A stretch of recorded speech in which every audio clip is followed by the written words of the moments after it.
بسم الله الرحمن الرحيم وبه نستعين. قال الشيخ الإمام الحافظ أبو عبد الله محمد بن إسماعيل بن إبراهيم بن المغيرة البخاري رحمه الله تعالى آمين. كتاب بدء الوحي.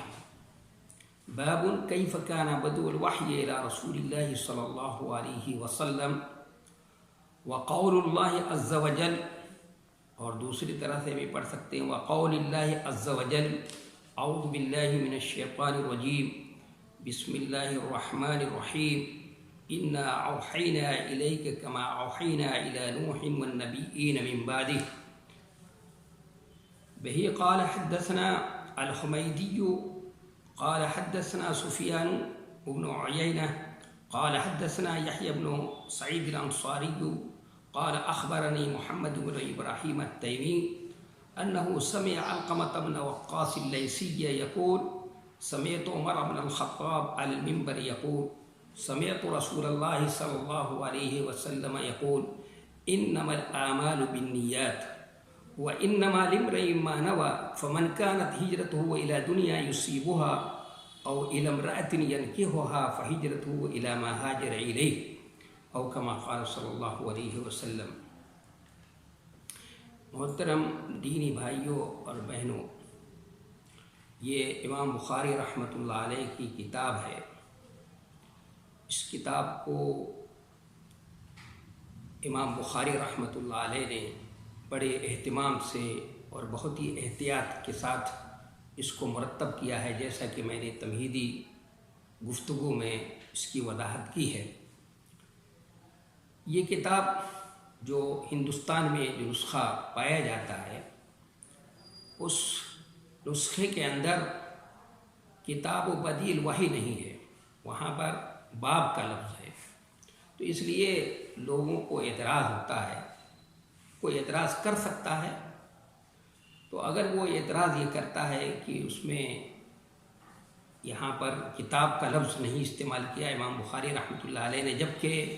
اس کے بعد کے جو ابواب ہیں اس میں جیسے کتاب الایمان ہے، کتاب العلم ہے، کتاب الوضو ہے، تو وہاں کتاب کا لفظ استعمال کیا ہے، یہاں باب کا لفظ کیوں ہے؟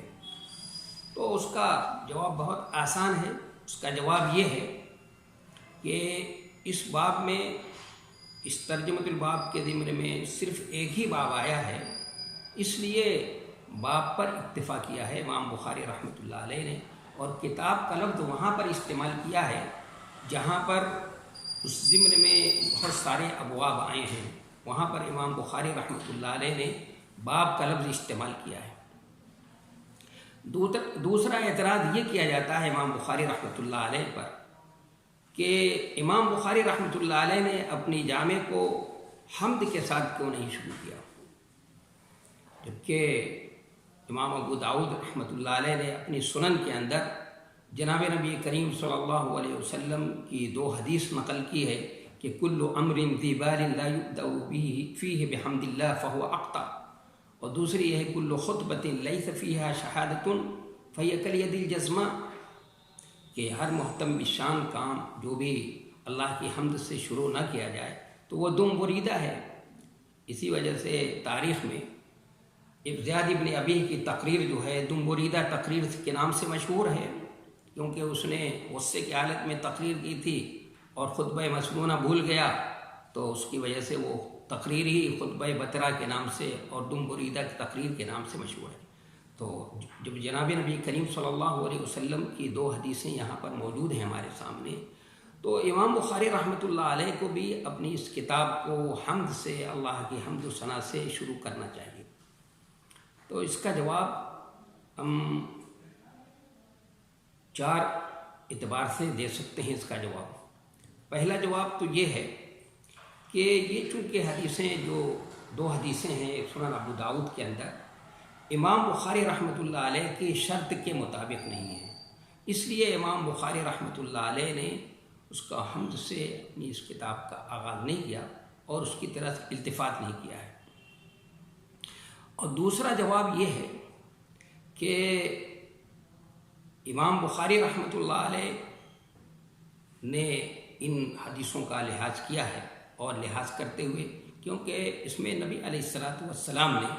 یہ فرمایا ہے کہ کوئی بھی محتم بالشان کام ہو اور اس کو اللہ کی حمد سے شروع کیا جائے، تو ظاہر ہے کہ اس میں بولنا اور لکھنا کوئی ضروری نہیں ہے۔ ہو سکتا ہے امام بخاری رحمۃ اللہ علیہ نے جس وقت کتاب تحریر کی ہو، لکھنا شروع کیا ہو، تو اللہ کی حمد و خطبہ مسنونہ انہوں نے پڑھ لیا ہے۔ اور پھر دوسری بات یہ ہے کہ امام بخاری رحمۃ اللہ علیہ نے تیسرا جواب یہ دیا جا سکتا ہے کہ اس کو بسم اللہ سے شروع کیا ہے۔ بسم اللہ الرحمن الرحیم اس کی پیشانی پر لکھا ہوا ہے، اور بسم اللہ کے اندر اس میں اللہ کی حمد بھی ہے، اس کی تحمید بھی ہے، اور پھر یہ کہ اس میں نبی علیہ الصلوۃ والسلام کے اسوے کی تائید بھی ہے اس میں۔ اس لیے امام بخاری رحمۃ اللہ علیہ نے یہ چوتھا جواب دیتے ہوئے یہ بات کہیں گے کہ تمہید والی روایتوں کو انہوں نے خطبہ پر محمول کیا ہوگا، اور چونکہ یہ آپ صلی اللہ علیہ وسلم کا معمول یہ تھا کہ جو خطوط آپ نے دوسرے فرما رواؤں کو لکھے ہیں، مختلف بادشاہوں کے نام آپ نے خطوط بھیجے ہیں، تو اس میں آپ صلی اللہ علیہ وسلم نے صرف بسم اللہ پر اکتفا کیا ہے، حمد کا تذکرہ نہیں کیا ہے۔ تو اس لیے امام بخاری رحمۃ اللہ علیہ نے بھی بسم اللہ پر اکتفا کیا۔ جناب نبی کریم صلی اللہ علیہ وسلم کے وہ حد درجہ متبع تھے، آپ کی سنت کا ایک ایک سنت کی اتباع کرنے کی وہ کوشش کرتے تھے، جیسا کہ میں نے تعارف کے دوران بتایا تھا کہ نبی صلی اللہ علیہ وسلم کی سنت سے ان کو شوق ہی نہیں تھا بلکہ محبت تھی ان کو۔ اور پھر دوسرے یہ جیسے آپ ابھی اس میں اسی باب و بدیل وحی میں کے اندر ہی ہرقل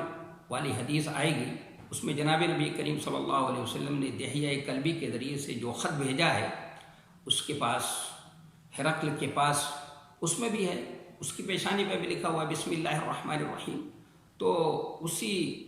کا لحاظ کرتے ہوئے امام بخاری رحمۃ اللہ علیہ نے اپنی کتاب کا آغاز بسم اللہ سے کیا۔ پھر دوسری بات یہ کہ قرآن مجید کی پہلی آیت جو نازل ہوئی ہے اقرأ بسم ربک الذی خلق، کہ اپنے رب کے نام سے پڑھو، تو اس لیے امام بخاری رحمۃ اللہ علیہ نے اپنی اس کتاب کو اپنے رب کے نام ہی سے شروع کیا ہے۔ اس لیے جو لوگ اعتراض کرتے ہیں ان کو یہ اعتراض نہیں کرنا چاہیے۔ اب اس میں ہے کتاب و بدیل وحی، بدء کا لفظ یہاں پر حمزے کے ساتھ استعمال کیا ہے جو ابتدا اور آغاز کے معنی میں ہے۔ آج بخاری کے بعض نسخوں میں واو کی تشدید کے ساتھ بھی ہے، باب بدوء الوحی، کتاب و بدوء الوحی، شدت بھی آیا ہے، لیکن یہ درست نہیں ہے، یہ صحیح نہیں ہے، اس لیے کہ امام بخاری رحمۃ اللہ علیہ کا طرز عمل جو ہے بدوء کا نہیں ہے بلکہ بدہی کا ہے۔ جیسے آگے بہت سے باب اور کتاب تذکرہ کریں گے، باب و بدیل وحی، یا باب و بدیل اذان، باب و بدیل خلق، اس طرح کے باب قائم کرتے وقت بدء کا لفظ استعمال کریں گے امام بخاری رحمۃ اللہ علیہ۔ اس لیے جن نسخوں میں بدوء کا لفظ آیا ہے لکھا ہوا واو کے تشدید کے ساتھ جس کے معنی ظاہر ہونے کے ہوتے ہیں وہ صحیح نہیں ہے، اس لیے زیادہ بہتر نہیں ہے۔ اب اس کے بعد ہے کتاب و بدیل وحی۔ وحی کے معنی کیا ہوتے ہیں؟ وحی کا لغوی معنی ہے الاعلام فی خفاء، چپکے سے کسی کو کوئی بات بتا دینا۔ اب چپکے سے کوئی بات بتائی جائے تو وہ الہام کے ذریعے سے بھی ہو سکتی ہے، اشارے کنائے میں بھی ہو سکتی ہے، لکھ کر بھی بتائی جا سکتی ہے بات، تو وحی کے اندر یہ سب چیزیں شامل ہوں گی۔ یہ وحی کا لغوی معنی ہے۔ وحی کا اصطلاحی اور شرعی معنی یہ ہے الاعلام بالشرع، شریعت کی اصطلاح میں وحی کا معنی ہوا کہ شریعت کی اطلاع دینا۔ شریعت کی اطلاع اللہ تبارک و تعالیٰ اپنے مخصوص بندوں کو اور مخصوص طریقے سے، جو معتاد طریقے ہیں اس طریقے سے نہیں دیتا ہے، اور جتنی باتیں بتانا چاہتا ہے اتنی باتیں ان کو بتاتا ہے۔ اس کو شریعت کی اصطلاح میں وحی کہا جاتا ہے۔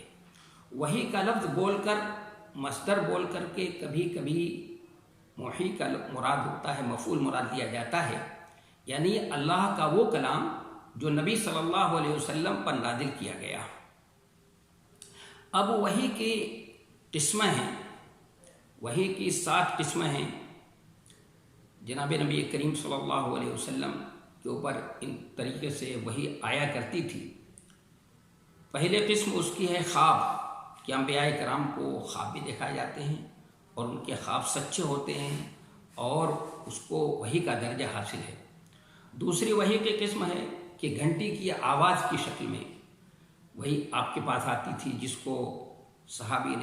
سے آپ نے بیان کرتے سلسلۃ الجرس سے تعبیر کیا ہے جناب نبی کریم صلی اللہ علیہ وسلم نے۔ اور تیسری قسم ہے دل میں کلام کا القاء کر دینا، ڈال دینا، الہام کر دینا۔ اور چوتھے جو ہے انسان کی شکل میں فرشتے کا آنا۔ جیسے کہ ابھی نبی صلی اللہ علیہ وسلم کے ایک صحابی آپ سے پوچھیں کیف یاتیک الوحی، آپ کے پاس وحی کیسے آتی ہے، تو آپ نے 2 شکلیں اس میں بتائی ہیں۔ ایک تو شکل سلسلۃ الجرس کی شکل بتائی ہے آپ صلی اللہ علیہ وسلم نے،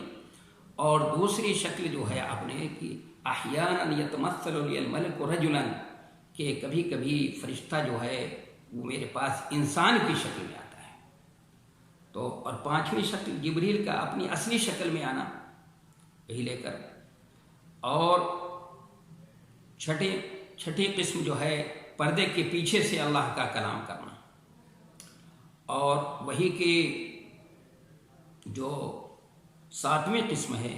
وہی اسرافیل، کہ وہی حضرت جبریل کی بجائے حضرت اسرافیل علیہ السلام کا وہی لے کر آنا۔ اب اس کے بعد سوال یہ ہے کہ امام بخاری رحمۃ اللہ علیہ نے اپنی اس کتاب کو،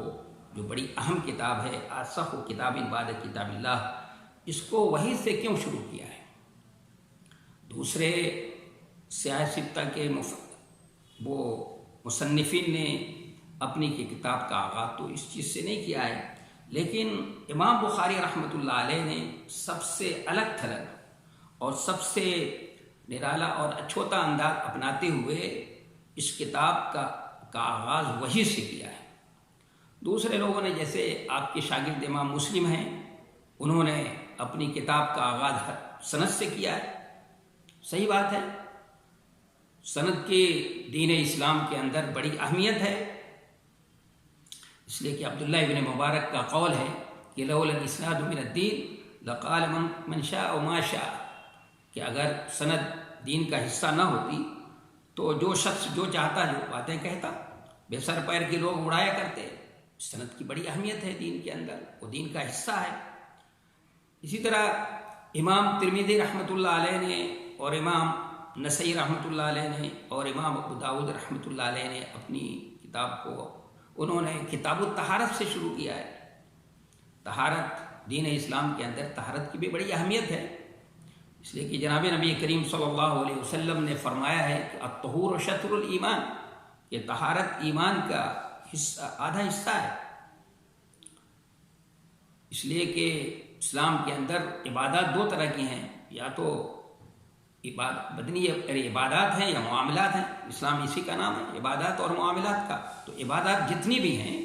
وہ سب کی سب بغیر طہارت کے، بغیر ان کے جو ہے پاکی کے وہ صحیح نہیں ہے۔ اس لیے کہ نبی صلی اللہ علیہ وسلم کی حدیث ہے کہ لا تقبل صلاۃ، یعنی کوئی عبادت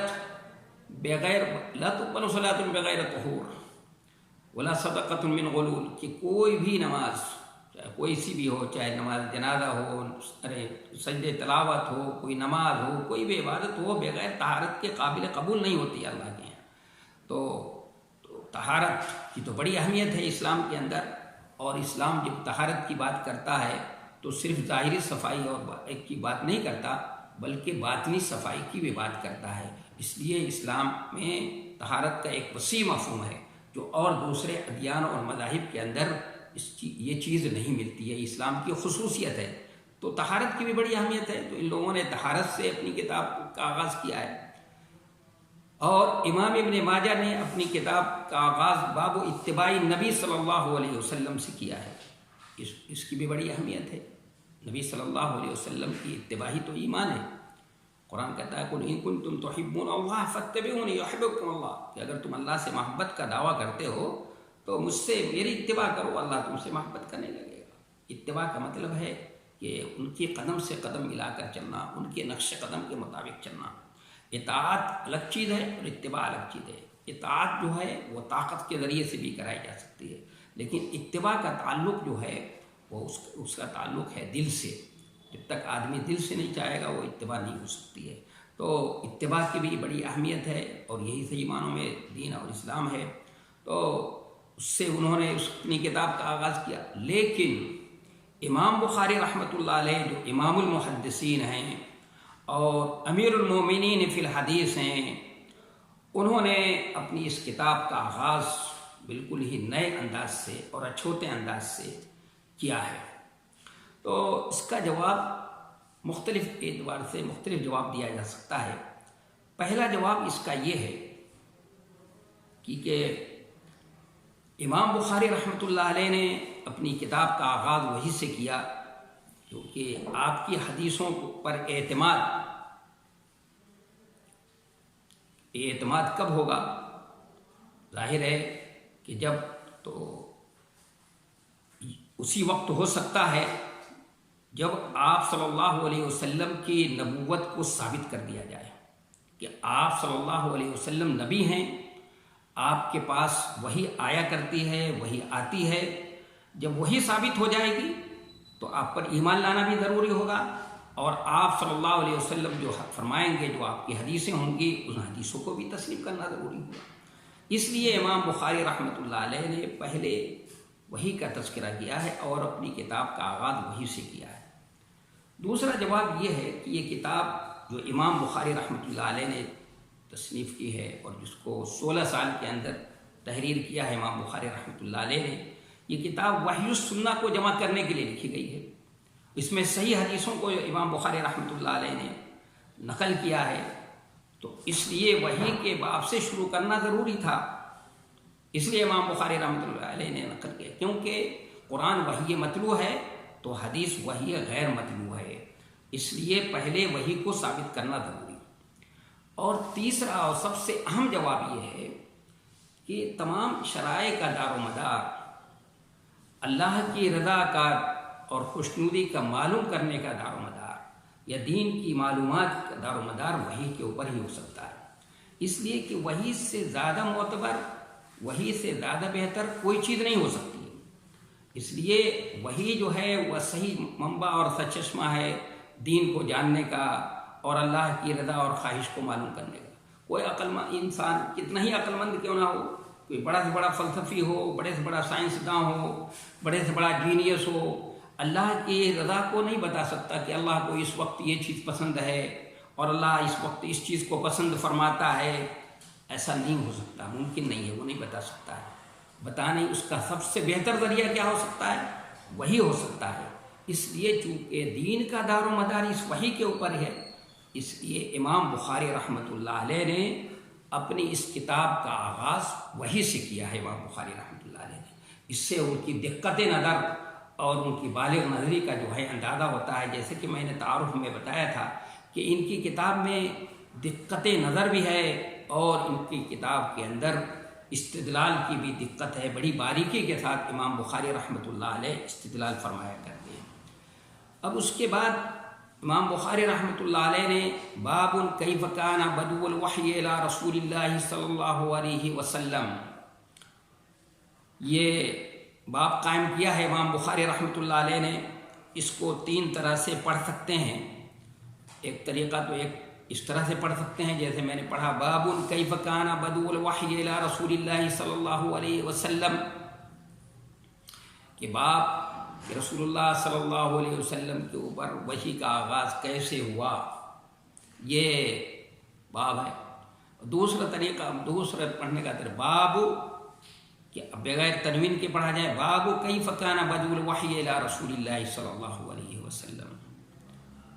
اور تیسرے یہ کہ سکون کے ساتھ، وقف کے ساتھ پڑھا جائے، باب کیف کان بدء الوحی الی رسول اللہ صلی اللہ علیہ وسلم۔ تو پہلی شکل جو ہے بابن پڑھیں گے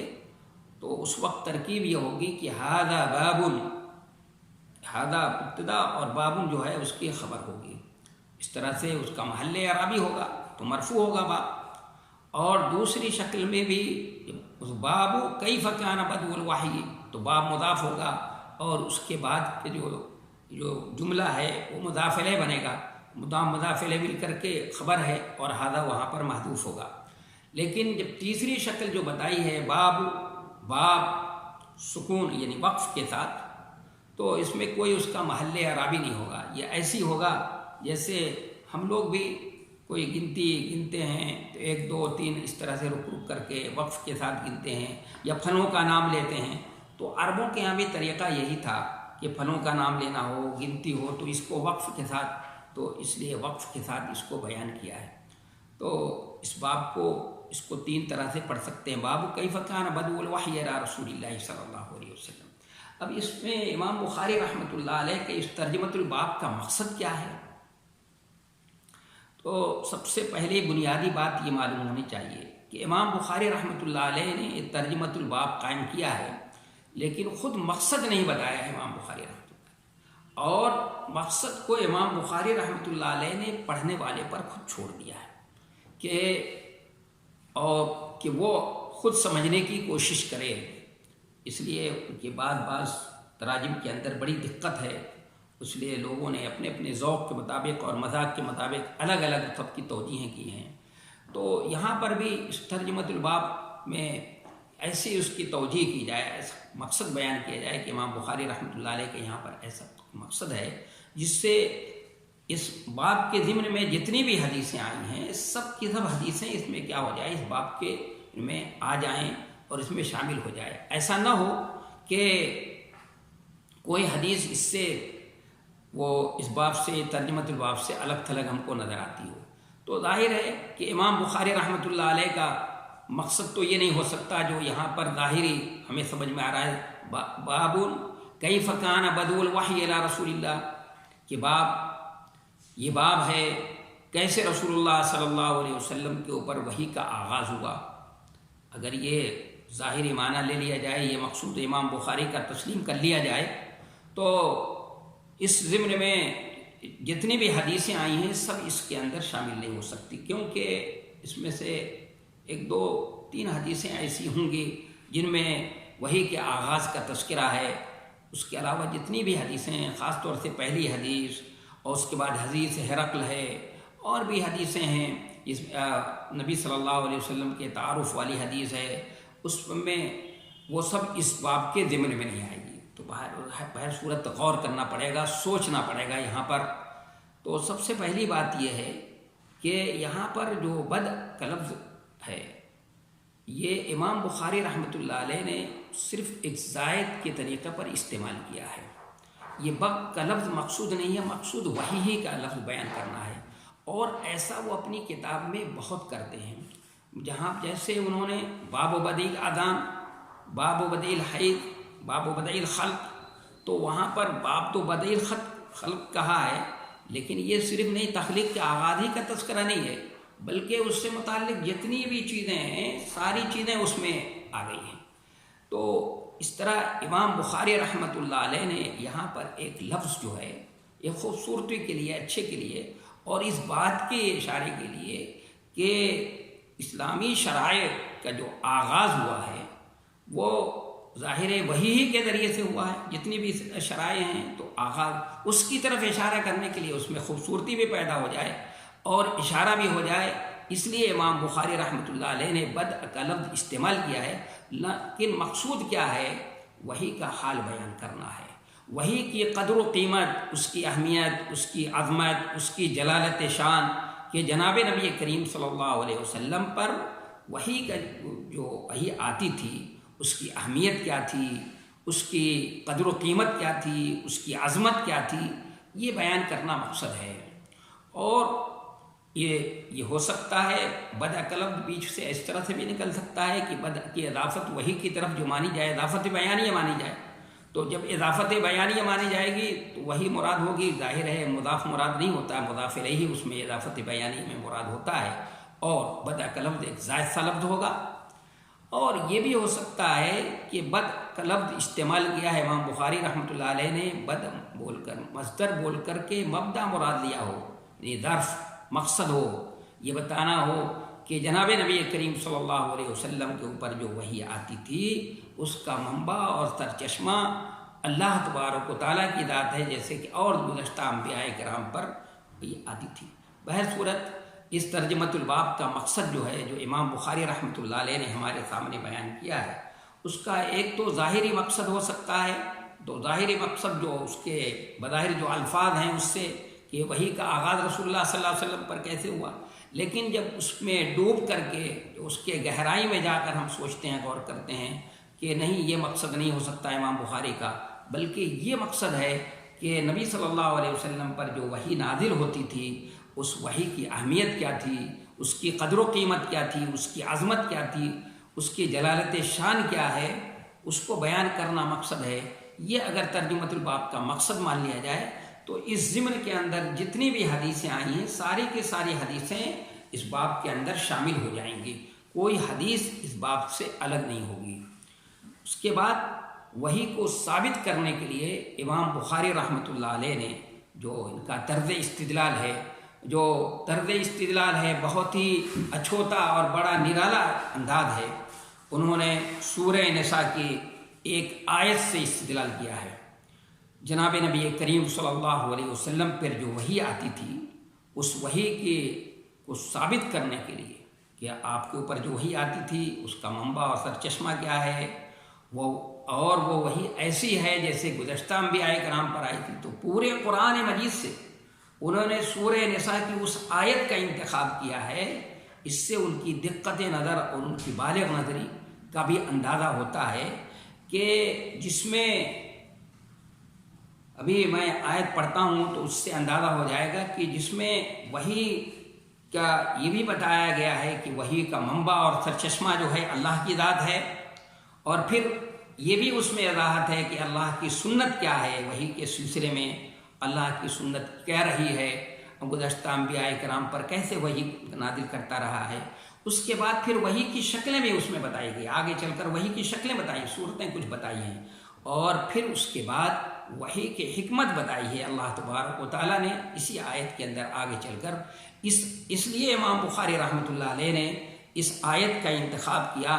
تاکہ ان لوگوں کو جو کفار مکہ کو یہود اور نصارہ کے کہنے پر کہ وہ یہ کہتے تھے کہ عبداللہ ابن عباس کی روایت ہے کہ وہ کہتے تھے کفار مکہ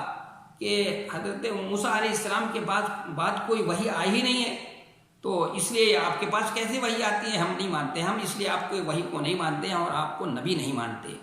تو اس کے جواب میں اس کی تردید کرتے ہوئے اللہ جل شانہ نے یہ آیت نازل فرمائی، اور بڑے شاہانہ نہیں بلکہ شہنشاہانہ انداز میں فرمایا، اِنَّا أَوْحَيْنَا إِلَيْكَ كَمَا أَوْحَيْنَا إِلَى نُوحٍ وَالنَّبِيِّينَ مِن بَعْدِهِ،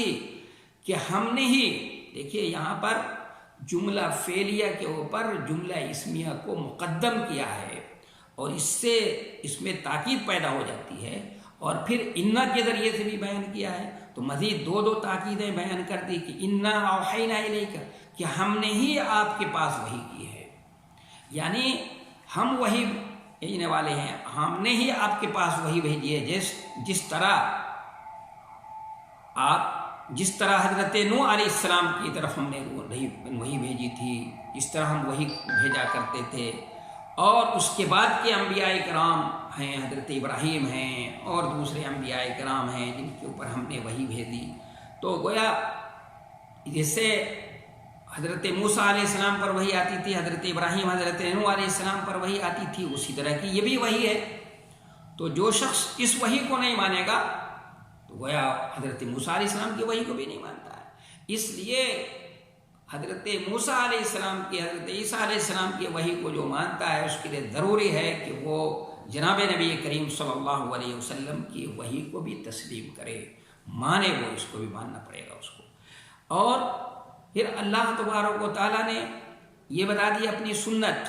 کہ میری سنت رہی ہے، میں ہمیشہ یہ کرتا رہا ہوں، کوئی نئی بات نہیں ہے کہ ان لوگوں کو حیرت ہو رہی ہے اور اچنبھا ہو رہا ہے، تعجب ہو رہا ہے، اور یہ لوگ اپنے تعجب کا اظہار کر رہے ہیں۔ کوئی نئی بات ہوتی تو تعجب کا اظہار کرتے، تو اللہ تعالیٰ نے فرمایا کما اوحینا الی نوح والنبیین من بعدہ، کہ ہم نے جیسے اس سے پہلے حضرت نوح علیہ السلام کی طرف وحی کی، اور اس کے بعد کہ انبیاء کرام جو آئے ہیں سلسلہ، کیونکہ نوح علیہ السلام ابو البشر ہیں، اس کے بعد حضرت ابراہیم ہیں، حضرت موسیٰ علیہ السلام، حضرت عیسیٰ علیہ السلام اور دوسرے انبیاء کرام ہیں سب کو. حضرت داؤد علیہ السلام کو اللہ نے زبور عطا فرمایا ہے، اور اللہ تعالیٰ کسی سے براہ راست ہم کلام بھی ہوتا ہے، اس کا بھی تذکرہ ہے. حضرت موسیٰ علیہ السلام سے اللہ تعالیٰ نے صاف صاف گفتگو بھی کی ہے. اور اس کے بعد اسی میں وحی کی حکمت بھی بیان کی ہے. لیکن سوال یہ ہے کہ اللہ تبارک و تعالیٰ نے جناب نبی کریم صلی اللہ علیہ وسلم کی وحی کو اس آیت میں حضرت نوح علیہ السلام کی وحی سے تشبیہ دیا ہے، جبکہ اس سے پہلے تو اور انبیاء کرام آ چکے ہیں. حضرت آدم علیہ السلام ہیں، اس کے بعد اور بھی انبیاء کرام آئے ہیں، تو حضرت آدم علیہ السلام کی وحی سے تشبیہ دینا چاہیے. تو شاہ ولی اللہ محدث دہلوی رحمۃ اللہ علیہ نے اس میں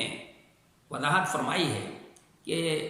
حضرت آدم علیہ السلام پر یا اس کے بعد کے جو انبیاء کرام ہیں، حضرت نوح علیہ السلام سے پہلے جتنے بھی انبیاء کرام ہیں ان پر جو وحی آتی تھی وہ تکوینی وحی آتی تھی. یعنی زمین کو بنانے کے لیے اس میں کیسے کاشت کی جائے گی، زمین کو کیسے آباد کیا جائے گا، اس طرح کی وحی آتی تھی. تقریباً یہ 1000 سال کا عرصہ ہے. اس کے بعد جو تشریع وحی جو آنا شروع ہوئی ہے وہ حضرت نوح علیہ السلام کے اوپر، حضرت نوح علیہ السلام پر تشریع وحی آئی ہے. اس سے پہلے کی جو وحی تھی وہ تکوینی وحی تھی. اس لیے جناب نبی کریم صلی اللہ علیہ وسلم کے اوپر بھی وحی چونکہ تشریع ہی آئی ہے، آپ کی وحی بھی تشریع ہے، تکوینی نہیں. اس لیے اللہ تبارک و تعالیٰ نے آپ صلی اللہ علیہ وسلم کی وحی کو حضرت نوح علیہ السلام کی وحی سے تشبیہ دیا ہے. اور پھر امام بخاری رحمۃ اللہ علیہ نے ان آیت کا انتخاب کر کے سورہ نساء کی 167 نمبر کی آیت کا انتخاب، 63 نمبر کی آیت کا انتخاب کر کے اس میں وحی کی شکلیں بھی بتا دی کہ اللہ تعالیٰ کبھی پردے کے پیچھے سے بات کرتا ہے، کبھی صاف صاف گفتگو بھی کر لیتا ہے، کبھی القاء کے ذریعے سے، کبھی اور کتاب نازل کر کے کسی کو کتاب دے دیتا ہے، جیسے